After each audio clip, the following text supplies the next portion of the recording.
PLDT Twitter, nahack! Pasok sa klase ngayon, patay sa bahay mamaya. Ito at iba pa mga balitang linggo. So, kamusta niyo mga cancer? Ako nga pala si Mocha Frappuccino para maghatid ng legit fake news sa Pilipinas. Una natin pag-usapan yung pinakasikat ngayon na naging issue. Yun ay yung nahack ng isang anonymous. So, isang hacker, ang PLDT Cares na ang customer service account ng PLDT Home. At alam naman natin na sa tatagal-tagal ng panahon at sa laki ng kumpanyang ito, napakarami na yung mga issue na dinaanan sa klase ng serbisyo na ibinibigay niya.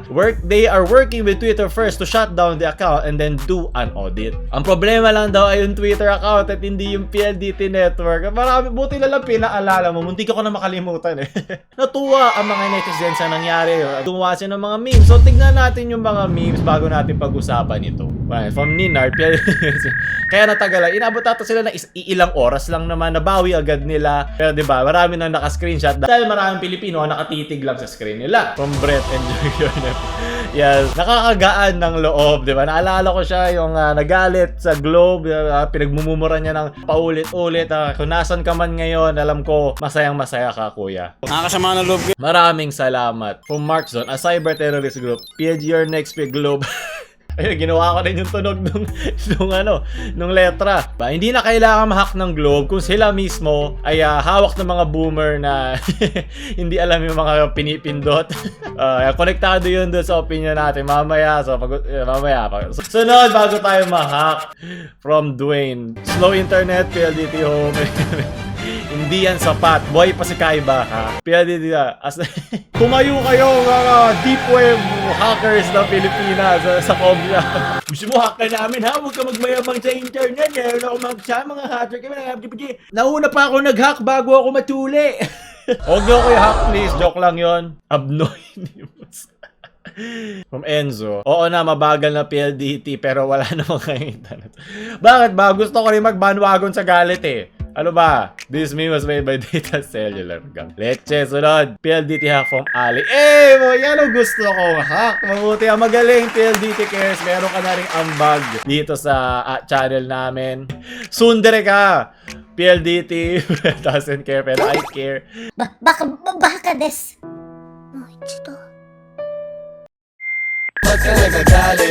Maraming salamat, Aisha. At from Edge Acid, hacking PLDT Twitter campaign. Ito, total na dito na tayo. Ba't hindi natin pag-usapan ngayon yung nangyari doon sa PLDT na account? Sa mga di alam, ang anonymous, yung mukhang yun ay galing sa Guy Fawkes mask na siguro ay alam mo sa movie na V for Vendetta. Na basta about anarchy. Pinakamadaling paraan para di na matagal yung description ay tungkol ito sa pagdepensa ng mga mamamayan sa isang gobyerno o sa ngayong panahon ay sa mga malalaking kumpanya, sa mga abusadong mayayaman, sa mga top of the top, di ba? Mga pinaka-superior, mga A-class na mga citizen at isinusulo ng konsepto nito tulad ng mga quotes na ilalabas ko sa aking tabi na sila dapat na matakot sa nakararami at hindi yung nakararami dun sa iba. Kailangan natin lagi ipakita na babagsak at babagsak ka rin pag kami minaltrato nyo. Parang pagbawi ng mga dehado sa mga yamado. At ito ba yung mayayamang boomer na nasa ibabaw nun?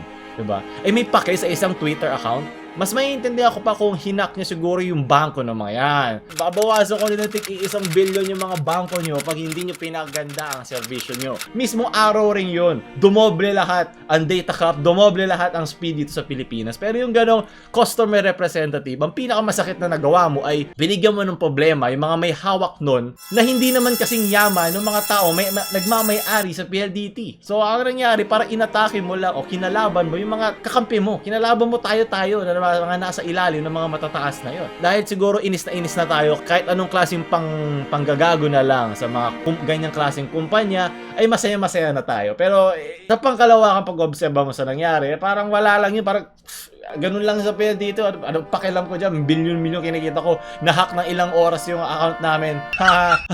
Nahack yung Twitter account. Uy, gago. Ano yun? Lah, sira. Alam ko nahack yung upuan ko biglang. Nasa naman ako. Nahack yung Twitter account na natin. Doblehin nyo lahat ng speed dyan at data cap. Akala nyo ba ganun iisipin yan? Pagka-shot ng mga mayayaman na may-ari niyan, yung mga shareholders yan, stakeholders, or man tawag mo doon. Pag inom nila ng Flanax sila gamit yung mga mamahaling vodka nila at mga kung ano-anong wine na burgis na mga pagkain, makakalimutan na nila yan. Wala na silang paki doon. Nakakatawa dito, tinan nyo yung mga natirang post nila. And we're back! Hacking can happen to anyone! No, tama, iwas lang. Di ba ganito yung sinasabi ng mga pakboy na ikaw lang? Ikaw lang! Secure your Wi-Fi network! Ang sarap na sampal sa kanila. Naiintindihan ko naman yung kung bakit hinak, diba? Wala naman lang kailangan dumihan dito. Parang apiran lang to ng mga galit sa PLDT. Wala siyang dinadagdag sa usapan o pinuprove na hindi na natin alam nung simula pa lang. Matarami na may galit dyan, diba? Wala naman talaga siyang nagagalaw na action at stay informed and secured online. Naniniwala kasi na sa amin, alam ko you care, PLDT.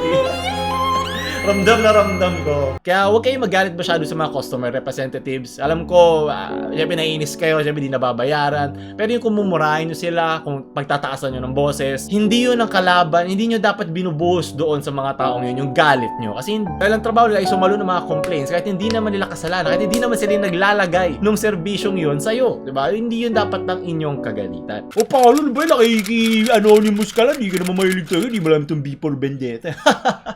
Hangal! Hindi mo ba alam, isa sa mga paborito kong movies yan. Naalala ko nung unang gabi na napanood ko, memorize ko agad yung isang parte doon na believe ako. Mahilig syempre ako sa mga salita at tuwan-tuwa ako doon. Sige, bibigyan ko kayo ng onting sample doon sa parteng yun. Walang cuts yan Voila! In view, humble villain veteran, cast vicariously as both victim and villain by the vicissitudes of fate. This visage, no mere veneer of vanity, is the vestige of the vox populi, now vacant vanity. However, this valorous visitation of a bygone vexation stands vivified and has vowed to vanquish this virulent vermin vanguarding vice, vouchsafing the violently vicious and voracious violations of volition. Aba, ang dami mo namang alam pa, ba't wala kang silbi? So yun na, buti naalala ko pa siya hanggang ngayon. Memorize ko siya noon, paulit-ulit, baka makakuha ko ng chicks dito. Ano ba? Kaya kailangan ko lang takpan yung mukha ko ng Guy Fawkes mask. Baka iba dyan ano na rin cool kid din yung mag-hack. Pero ang kailangan mo matandaan doon ay yung prinsipyo nung sinasabi ng maskara. Yung prinsipyo na nasa likod nito. Kahit gaano pa kayaman niya, matatalo yan sa dami ng ating iisang ideya. At ang ideya ay hindi mo nababaril. Yun, tinanslate ko lang sa lengguwahe natin. Sa mga babae dyan na nabasa sa mga sinabi ko kanina, alamin nyo muna ibig sabihin ng mga salita. Marami naman, nadagdagan ng bokabularyo ko noon, mga araw na yun. Ano ibig sabihin ng vicissitudes? Pangyayari sa buhay, the vicissitudes of fate ay medyo redundant na nga kasi parang inulit mo lang. Vaudeville. Maganda yung mismong quote na yun, kaya ako siya minemorize. At syempre, marami ding V. Mahilig tayo sa V. Alam ni Kong yan, boom! Nakakasama na loob ko. Ako! Cast vicariously as both victim and villain by the vicissitudes of fate. So yung mismong pinag-aaway-away nila, yung lower class and middle class, yung mga mayayaman, diba? Pwede mo isipin gano'n nyo. Marami maganda siya. At kung hindi mo pa napapanood to, panoorin nyo. Wala namang spoiler sa sinabi ko at sigurado ko di nyo naman naintindihan yung iba sa mga scene pa yung nagsasabi. Kahit iba daw mga salita, di ko rin maalala yung ibig sabihin. Sunod na balita at panghuli na rin sa buhay nyo kung papasok kayo na Agosto.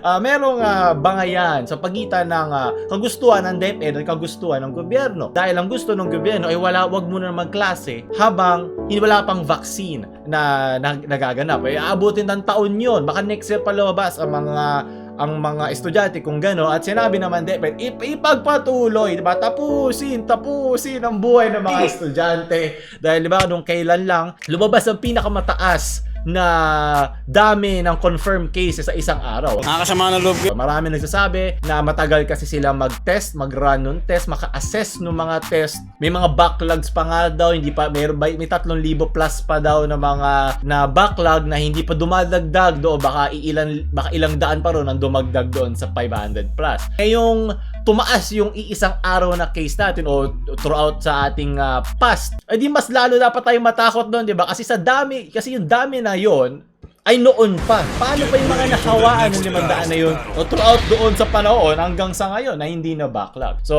kailangan natin tandaan yon at yun. Tulad doon sinabi dito ni AJ. The Purge po siya. Di ko na kailangan mag-aral kung kailangan ko aralin paano mabuhay. Sunod, maraming salamat. Yung mga senyales bago po. Maraming salamat, Doc Willie Ong. At sa pagtulong sa amin, kailangan mo nang malaman ng mga senyalis nyo. Pag umubo ka, tanggal ka sa klase at sa buhay. Sunod, from Basti.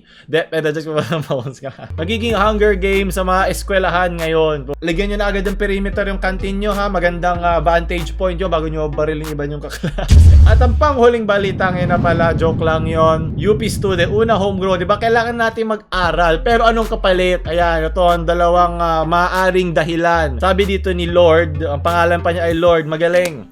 Wow, congrats boy kung pinag-alalan niyo yung gravity. Sana pa pag-aralan din niya kung paano palulutangin. Ang lutang lang dito ay utak mo, Lord. Ano ba? Lumalabas sa kabobohan natin sa internet. Sana ikaw na lang yung pinalutang ni Kuya dito na nag-aral na maigi. Si Kuya Reginald, magaling. Palakpakan natin si Kuya Reginald na nakapag-aral na walang harang na convict sa kanyang edukasyon. Tama rin naman, kailangan naman natin ng edukasyon, pero kailangan din natin balansehin kung ang edukasyon na yun ay pupunta sa morgue pagkatapos, diba? Kasi madadali lang din yung mga bata dadalhin sa mga bahay na mayroong mga matatanda na mas madaling mahahawa at ayun, katapusan na ng Pilipinas. So, kung ito na ang huling balita na natin ngayon, huwag nyo kalimutan like, share nyo sa mga sasabak sa Hunger Games na Agosto nyong friends, o huwag nyo kalimutan. Ako ulit si Mocha Frappuccino, nag-isang legit fake news host ng Pilipinas.